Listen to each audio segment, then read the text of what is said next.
Let's get into it. We're going to talk about AI in your marketing team, but probably not in the way that you usually hear it. I want to get past the surface level hype and look at the structural shift happening underneath it because that shift is much bigger than most people realize. If you still think AI is mainly about saving a few hours a week, writing faster, or getting more content ideas, you're just looking at this way, way too small. That is the surface level version. This captures the whole conversation. Most people are stuck at the top over here. They're focused on the obvious stuff, writing faster, getting content ideas, saving time, and sure, that matters. But the deeper version, the real story, is what's happening underneath all of that. AI is starting to change how marketing work actually moves throughout the business. It changes the handoffs, it changes the bottlenecks, it changes how many people are needed for certain kind of work. And eventually, it changes what the team itself should even look like. That is the real story. And I think most founders, marketers, agency owners are still underestimating it. A lot of people think they're doing AI because someone on the team has ChatGPT or because they automated one small piece of the workflows. That is not the same thing as understanding where this is going. So, to make sense of it, I want to break this into four shifts that I think most businesses are missing. We're going from tools to system, from task to workflows, from doing to directing, and from replacement to redesign. If you understand those four shifts early, you're going to make much, much better decision than the people still treating AI like a slightly better software tool. So let's start with the first thing most companies are getting wrong. Most companies are still using AI like a tool, not a system. And that sounds like a small difference, but it changes everything. Because if you look at how most teams use AI today, it usually looks like this: draft a blog post, write ad copy, summarize meeting notes, brainstorm campaign ideas, clean up an email.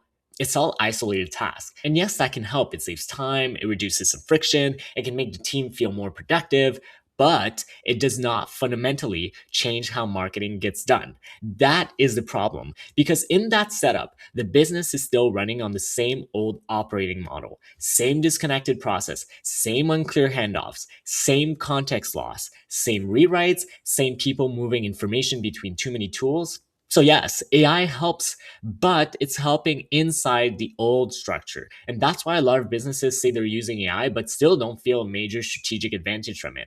They're getting productivity gains. They're not getting structural leverage. And those are not the same thing. The real opportunity is not one better prompt. The real opportunity is a better system, a system where one step feeds the next, a system where strategy, execution, and review are more connected. And that's when AI starts compounding. So if you only use AI at a task level, you're speeding up pieces of a broken flow and you're not actually fixing the flow. And that leads directly into my second shift. The real value is not just speed, it's workflow redesign. So instead of asking, how do I write this faster? We should be asking a much better question: how does work actually move through the business right now? Because that's where the real problems are hiding. A lot of wasted time in marketing has never been about the thinking itself. A lot of it lives in the friction around the work, waiting for someone, hunting down assets, rewriting something because the context got lost, copying and pasting between tools, trying to align things to the brand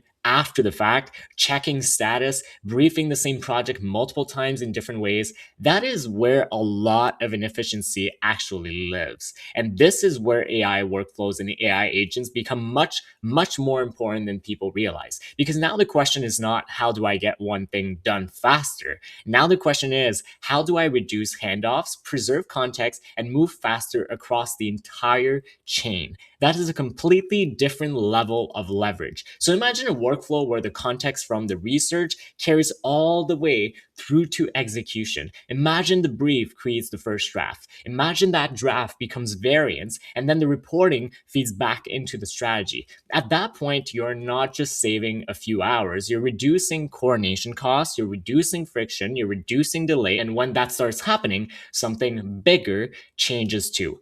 Roles change. And this, my friends, is where it gets personal for marketers. Because if workflows change this much, then rules change with them. In the old model, a lot of the marketers' value came from the manual output.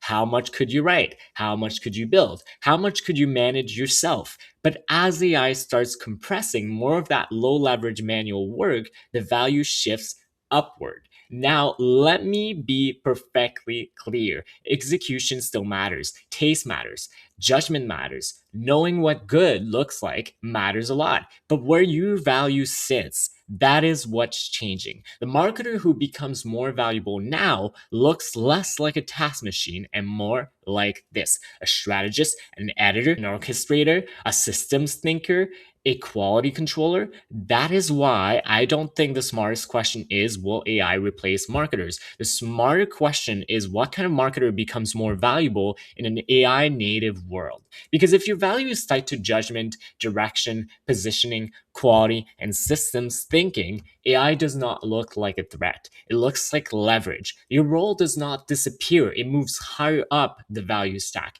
And that brings us to the fourth shift. The smartest move is not to jump straight to replacement. The smartest move is redesign. You fix the workflow first, long before you start thinking about headcount. Because bad AI strategy usually follows the same pattern. Leadership sees a new tool, everyone gets excited, random experiments start happening, AI gets layered onto an already messy process, quality drops, context gets lost, people stop trusting the system, and then everyone decides AI was overhyped. But the real issue was never just the technology. The real issue was the workflow. They layered AI into an already messy process and expected a clean result. That rarely works. A smarter approach looks like this. First, identify the repetitive work. Then, identify the handoffs where friction happens. Then, ask where AI should execute. Then, ask where humans should review. Then, decide where strategy, judgment, brand, and quality need to stay tight. That is how you create real leverage, because the goal is not chaos. The goal is not reckless replacement. The goal is better structure. And that is why this whole conversation is much bigger than prompts, tools, or features. This is really a conversation about operating model design. It is about how work gets done. So let's bring this all together. If you zoom out, the big idea is simple. AI is not just making marketing teams faster, it is changing how marketing teams are built. And that is the shift. The businesses that keep treating AI like a tool will get some efficiency. The business that start treating AI like a workflow and team design shift will get leverage. And leverage is much more valuable than just speed. So again, the four shifts are tools to system, task to workflows, doing to directing, replacement to redesign. If you really understand those four shifts, you are going to look at AI in marketing very differently than most people. And I think that is where the advantage starts. Not with hype, not with panic, not with pretending to be more technical than you are, but with actually understanding how the work is changing. If you are a founder, a marketer, or operator, that is the part you need to get right. And if you know someone who is still thinking about AI like it's just a copywriting tool, send them this video, because this shift is much bigger than that. And if you want more videos like this on AI, marketing, and business, follow me, because this is exactly the kind of shift I'm going to keep breaking down. See you next time.